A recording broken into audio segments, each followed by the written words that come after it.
Hello, college football fans, and welcome to episode 15 of College Football Throwdown. I'm your co-host, Alex Schmitz, and today I'm joined by my dad, Peter Schmitz. Hey there, fans. Hello to the world of college football. So as we previewed on our last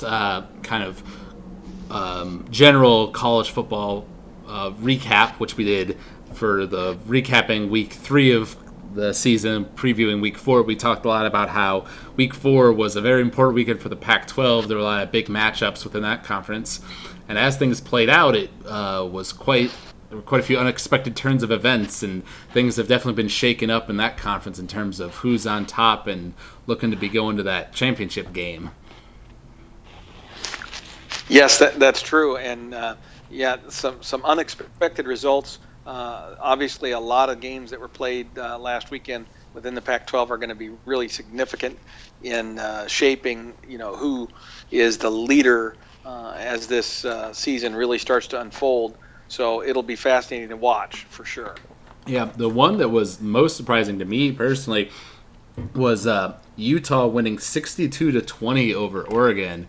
Not just the fact that they beat Oregon at home, but at Oregon's home, I should say, but that they beat them by 42 points. That's a strong statement to a team that a lot of people were considering to be a top 4 contender going into the season.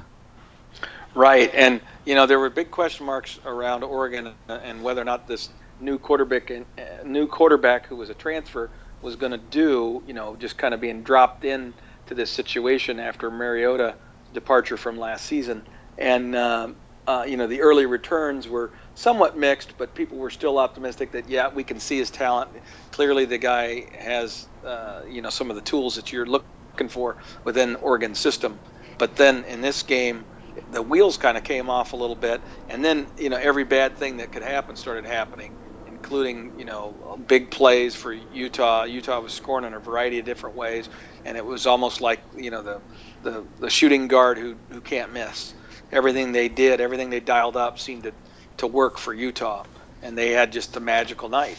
And so that score is very indicative of a game at Outson Stadium in Oregon, but usually it was for the other team, not the visitor. Yeah, and then we had talked a bit about the California versus Arizona schools. We had UCLA versus Arizona, and then USC versus Arizona State. And on the last podcast, we both said that we thought the California schools were going to win that game.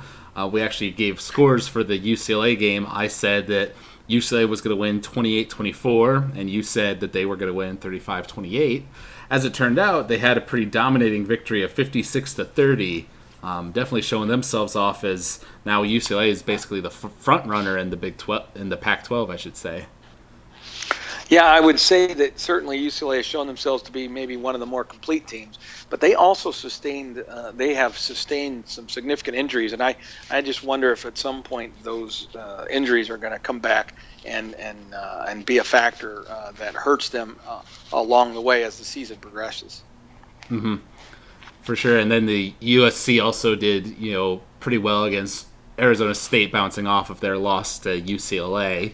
So they're keeping themselves in the ring. I think they're in that top 20 category in terms of the AP rankings. Right. I really think that all of a sudden Utah with that, with now what appears to be a pretty strong victory against Michigan, and then a dominating victory against Oregon, you begin to question just how good is Oregon. But if Oregon is even close to who we thought they were going into the season, then all of a sudden you have to be impressed with what Utah's doing right now. Mm-hmm. And the other big upset this weekend was that Duke managed to beat Georgia Tech 34-20, which was interesting given that Northwestern just beat Duke last week, which makes Northwestern come off looking better as a result. Yes, it does certainly give some credibility to Northwestern, but I'm gonna diminish that a little bit, Alex, and suggest to you that Georgia Tech was kind of exposed by Notre Dame, and I think that the formula, if you will, of how to slow them down, and how to attack them. Their defense has been now laid out there for coaches to see, and I think that is kind of what Duke took advantage of. And so I believe Duke is a solid football team, but I also think that Georgia Tech is probably a less effective team than maybe people were thinking after the first couple of weeks of the season. I think people thought and expected more from Georgia Tech. We'll find out here in the next few weeks as conference play begins, and you're going to see some of those matchups, expose themselves. Mm-hmm. And then there were some kind of crazy games this weekend too, in terms of like close back and forths, like down to the wire kind of games. Oklahoma State Texas is one. I know Texas. I mean, what is Texas's record? 1-3 now. Or are they 2-2? Yes. No, I think they're 1-3. Mm-hmm. They lost. They got pounded pretty good by Notre Dame, and then they lost to Texas Tech. And who did they play the previous week? Boy, I'm trying to think who it was. I don't know. I can't remember. But I think it is 1-3. Mm-hmm. So not looking good in that part of the state of Texas, but in a different part, you had the TCU Texas Tech matchup, which ended on a crazy last second touchdown, and TCU won that 55-52. No defense being played that day. Well, I agree with you, Alex. I think that those crazy scores we're seeing, I wonder how that might affect the Big 12 conference as we move forward, because now that the non-conference games are for the most part behind us, if they don't start showing up, especially their major teams like TCU and Baylor and maybe Oklahoma, if they don't start to demonstrate that they have a defense that's worth a salt, that could come back to haunt them a little bit when that committee starts to meet and decide on the top four. Mm-hmm. Yeah, that's true. If you're looking at 5 teams, from the 5 power conferences, let's say, who are all, have equal reason for why they, should equal claim, I should say, for that spot. If the answer ends up coming down to, that defensive question, that might hurt the Big 12, because that is kind of a reputation the Big 12 kind of has, that they have explosive offenses, but their defenses aren't as physical as, say, the Big 10 or the SEC. Exactly, and particularly since TCU has been kind of the flag bearer for being a complete football team within the Big 12, for them to get into a bunch of shootouts would not be good for them. Baylor already has that reputation, and if TCU starts to earn it, that would be a bad thing. Mm-hmm. And then another game in the Big 12 was, not the Big 12, the SEC, was Texas A&M and Arkansas. I keep forgetting that A&M's not there anymore. Right. Yeah, and that was a significant game, number one, because it pretty much eliminates Arkansas from much conversation about anything at this point, unless they make some dramatic turnaround. And I think it also maybe brings down to reality the expectations that we're starting to build for Texas A&M. Now, Texas A&M was able to find a way to win and survive and advance kind of thing, but they definitely were exposed for having some weaknesses, that other teams might very well be able to exploit. Mm-hmm. I was listening to some college football radio on Monday driving to work, and there was seems like there's some definite anger in Tennessee with how the coach handled there was some criticism of how he was handling the play clock there near the end of that Tennessee-Florida game, where they looked like they had it and then they lost it at the last second. Yes, definitely.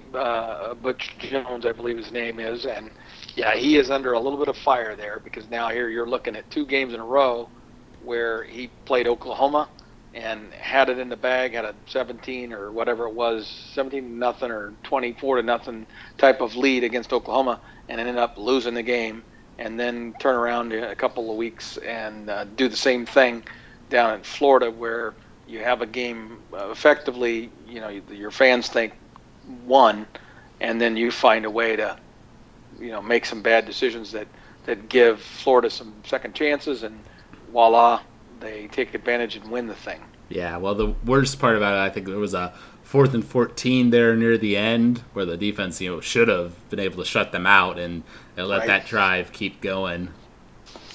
Yep. But people need to focus there at Tennessee on how far they've come and the fact that they're recruiting really well, and they just need to give that coach more time before they start to crucify him and start to make him appear so bad that the bottom line is recruits don't like to align themselves with the coaching staff that they no longer believe is going to be there for them, and or they don't want to align themselves with a program that doesn't look like it's advancing in a positive direction. And that's why success is so vital, to compare it with some Nebraska discussions we've had. That's why that success factor is so important. It's not just about the here and now, but what the implication is to the future. Mm-hmm. For sure. And then another interesting game within the SEC was Missouri losing to Kentucky 13-21. That's kind of an upset. It was definitely an upset, but again, I think I might have predicted that one. Missouri was overrated, and I think that will continue to play itself out over the course of this season. Mm-hmm. And Kentucky is underrated. Aha! Well, there's Peter Schmitz's prediction Kentucky right there. plays. I think Kentucky plays Florida maybe this week, and I'm going to tell you that that's going to be closer than people think. All right. You heard it here, folks. And then there you go. The last big game I have down here on my list is Michigan BYU, a game that we were a little bit interested in, given that BYU beat Nebraska in week 1, and I was kind of hoping BYU might find a way to pull out another upset like they have come close to doing in the past here, but couldn't pull it out here. 31-0 victory for Michigan, a big cap in Harbaugh's cap there. That's right, and the thing with that, Alex, is and I may have mentioned this to you off the air, is that there was a really good win, and it's clear that there is an emphasis, a change in direction that's gone on there at Michigan, and it's really clear what Coach Harbaugh wants to do. And but I have been kind of holding up the cautionary tone for Michigan fans. You need to be happy. If I'm talking to a Michigan fan, I try to tell them you need to be happy about the progress that you're making, but you can't immediately overreact to this one game, because you really don't know how good the BYU team that showed up and played Michigan this past week really is. When you look at the schedule that BYU had to play and all the miles they had to fly all over the country, flying to Nebraska, out to the West Coast to UCLA, and then back all the way across the country and time zones over to Michigan, and just taking the physical beating they've taken, the players they've lost to injury as a result of that schedule. BYU isn't quite the team that maybe they were earlier in the season. And so I just want people to say, yes, it's a solid win. It's a good win. Clearly, defensively, Michigan's playing at a high level. But let's just cool the wheels a little bit and let things play out. You're going to have your opportunities as this Big Ten season unfolds. So just let it happen. Don't get the cart ahead of the horse. Mm-hmm. Yeah, I mean, I agree that the upcoming Big Ten season, is where they're going to have to really face their trial, and see how much change Harbaugh has done there. Were there any other games that you wanted to talk about? That covers all of the ones I had on my list. No, not any from last week. I want to talk about this phenomenal Saturday of college football that's coming up this Saturday. And I mentioned just a little bit ago when we were talking about Kentucky and Missouri. Actually, Kentucky doesn't have a big game this weekend, but Florida does. Florida plays Ole Miss, and it's Ole Miss at Florida, and so that's one of the big games of the weekend right there. Yeah, Ole Miss at Florida. But the big conference games now, they have arrived. It's conference season. That's right, and by far the biggest game I would say of this upcoming week is the Georgia-Alabama game. There's a lot of talk about how this could be a proving point for both teams, whichever way it goes, because it's the first time Alabama hasn't been the favorite in 17 games or something like that. And they're both very physical teams on offense and defense. Right. And Georgia has a history, especially when all of a sudden they start to look like they're really good, of laying an egg, especially against Nick Saban. So it's one of those games where Georgia may have more athletes and may be playing at a higher level, but there is a psychological edge that Nick Saban has when he plays football against Georgia and their coach. And so that has to be overcome. That ghost has to be slain by Georgia, as well as just winning the football game. Mm-hmm. Another big game is Notre Dame Clemson. Some ACC games going on there. This would be a big win for Notre Dame in terms of them putting themselves forward as a top 4 tier team. Yes, I would agree. And there's quite a few teams that are game matchups, again, with that conference season starting. There's quite a few in the Big Ten. There's a few in that ACC, and then also, and even though that's not really all an ACC game, it has those implications for sure. Mm-hmm. Yeah, talking about the Big Ten, Minnesota Northwestern, I think that's going to be a very interesting game. I didn't have it written down here. Do you know, is that at Northwestern or at Minnesota? I don't know. I can tell you here in a second. It is at Northwestern. All right, interesting. So Northwestern's home. Yep. And that would be... And Iowa at Wisconsin would be another one. Mm-hmm. And they're both 11 o'clock games, so they're the early games of the day. Gotcha. Yeah, that'll be.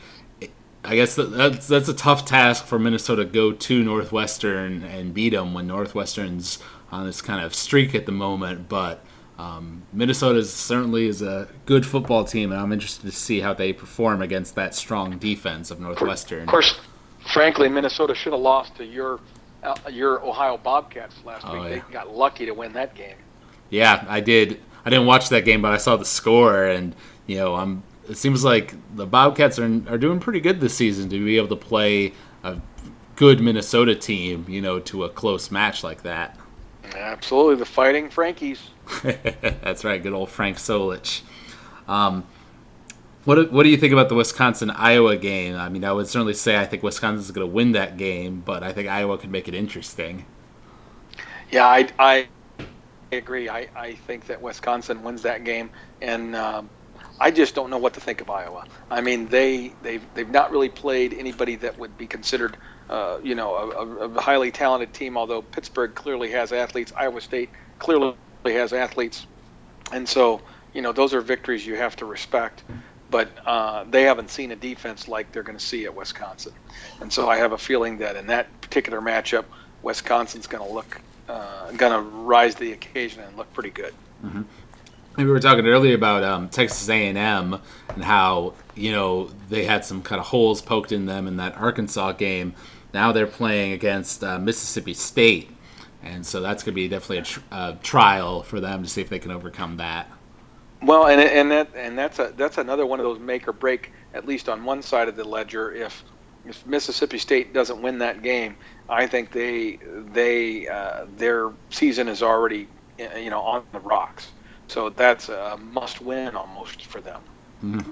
Yep, Texas Tech Baylor is another is a Big 12 game. Yeah. That's definitely significant. Yes, absolutely. And Kansas State, Oklahoma State is going to be a key one.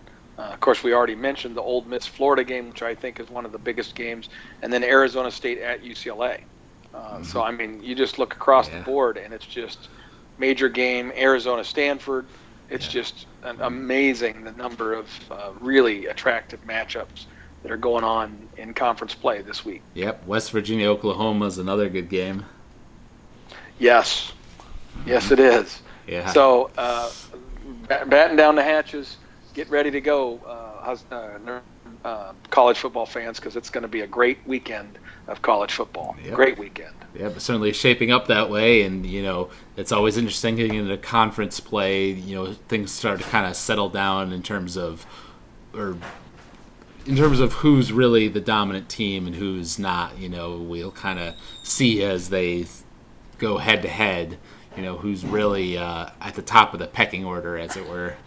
Right. And I think some of these matchups you see in the Pac-12 are definitely going to go a long way in setting up the plan for, the divisional races. And then also for the Big Ten, the same thing. In the case of the Big Ten, you're seeing a lot of those potential West Division teams playing each other in Iowa versus Wisconsin, and then Northwestern versus Minnesota. I mean, you've got basically your top four possibilities right there, and then Nebraska in that mix maybe a little bit too. But we're playing Illinois, so that's a game we are expected to win. But after this week, you'll already begin to start to see people separate. Mm-hmm. No, for sure. And this is a thought that just popped into my head, but we were talking earlier about Oregon and if they're that good or not, and we'll have to kind of see how their season plays out a bit. But let's say that it's sort of perceived that Oregon isn't that good since Utah beat them and all of that. How does that affect Michigan State, because that was their big non-conference victory in terms of their chances for the possibly going to that national championship game? Oh, it definitely hurts. It definitely hurts Michigan State's ability to get into the college football playoff in any way short of winning the Big Ten Conference and going based on that. They're going to have to beat Ohio State, maybe beat them, beat Ohio State, and then win the Big Ten championship, because I think the chances of the Big Ten being able to get two now, the two teams that have the best chance of making that happen, it's now Michigan and whoever between Ohio State and Michigan State, emerge, because Michigan now has the quality non-conference win against Utah. It's not a win, but it's a good performance against a Utah team that now may be viewed as a much better team. This is speculation; it's all too early. But but you get my point. That Oregon loss definitely hurts. Yep, for sure. All right, well, there's a lot to look forward to as college football fans. Like you say, this is one hell of a weekend we have to look forward to. I might actually be going to the UCLA-Arizona State game. I'm still kind of waiting to see on that, but I think that would be fun, especially if UCLA is as good as they seem to be in terms of the Pac-12. Absolutely, and this would be a huge game in terms of getting them a step closer, to that for sure, because this is a team they have to beat.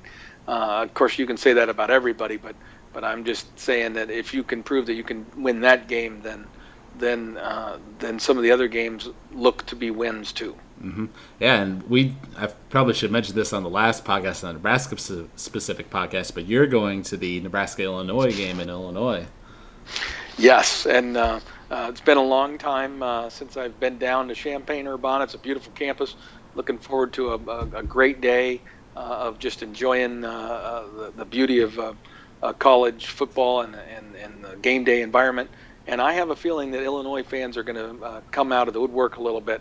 Their team's 3-1. They have a chance that they can sniff that maybe Nebraska's vulnerable. There's blood in the water, and so I think a lot of people are going to want to say, "Yeah, I was there when Illinois first beat Nebraska," and it's the first time we've been to that stadium since the 1980s. And the last time that Nebraska was there. It was a very different situation, very different circumstance that college football found itself in. Mm-hmm. Oh, yeah, for sure. So we'll be interested to see how all those games play out. Absolutely. And we will be here next week to talk about those results. So if you out there enjoyed this podcast, you can email us at huskerpete13@gmail.com. You can find us on podomatic.com. We're footballthrowdown.podomatic.com. We're also on iTunes as College Football Throwdown. You can give us ratings and reviews, comments on the page. We always like to hear from our fans. And thank you all out there for listening. And I hope you all enjoy this great weekend of the sport we all love. Absolutely. God sport. We'll talk to you later, and go Big Red. All right, go Big Red.